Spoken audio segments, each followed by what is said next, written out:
Bonjour les riders et les riders. On a tous un jour voulu partager ses souvenirs en fixant une petite caméra d'action sur notre moto et les résultats ont chaque fois été super décevants pour chacun d'entre nous. Alors aujourd'hui, je vais vous montrer comment passer de ça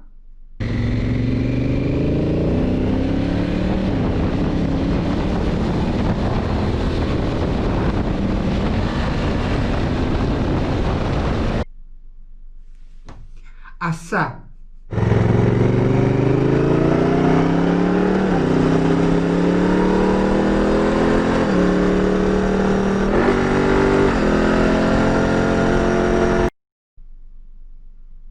Mais d'abord, le générique.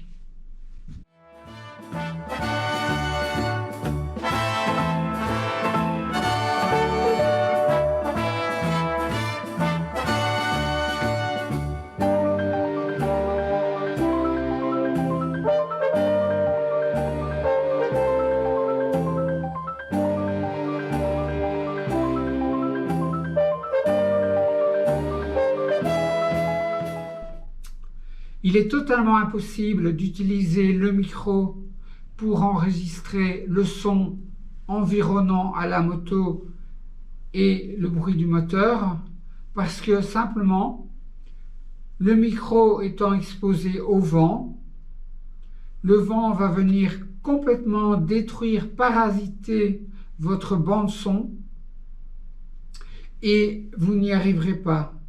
Il n'est pas non plus possible d'enlever le vent à la bande son avec un logiciel de travail sur le son parce que le vent s'est incrusté dans tout le spectre de la bande sonore.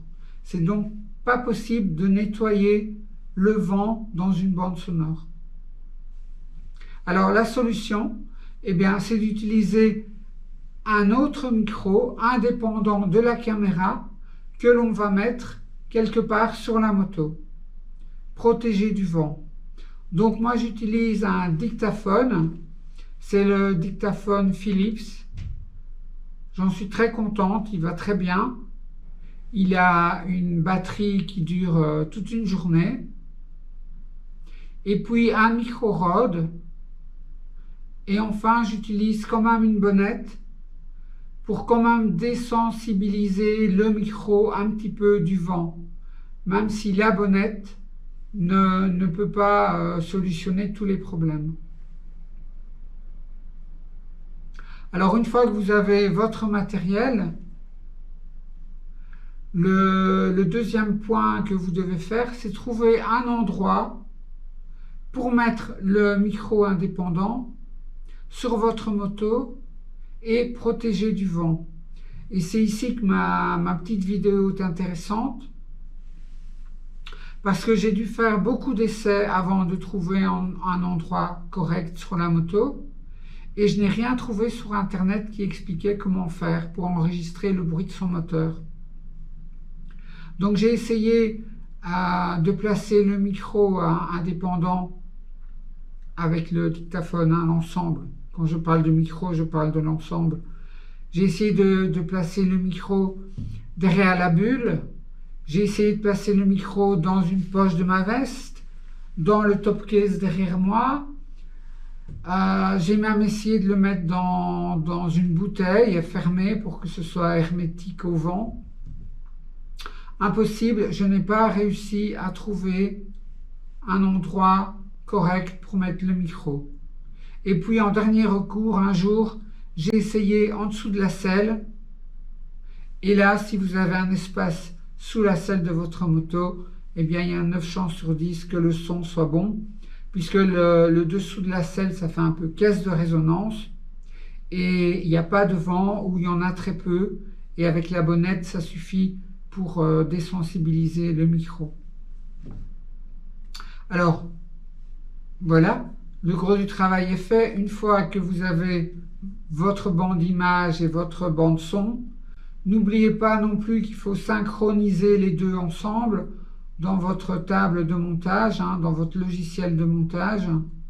Donc au début, avant de commencer l'enregistrement, n'oubliez pas de mettre un marqueur sonore et un marqueur visuel pour synchroniser les deux marqueurs dans votre bande montage pour que la bande sonore aille avec la vidéo, hein, pour que quand vous freiniez, il y a un bruit de frein, que vous changez de vitesse, on entend que vous changez de vitesse.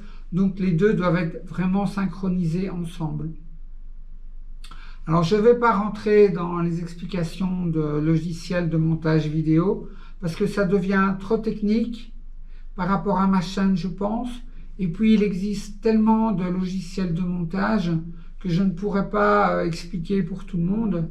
Donc ça, je laisse à votre soin d'apprendre comment faire. Mais ce que je vous ai donné aujourd'hui, un tuyau, une astuce, c'est de placer le micro indépendant en dessous de la selle. Ça donne vraiment, vraiment très bien.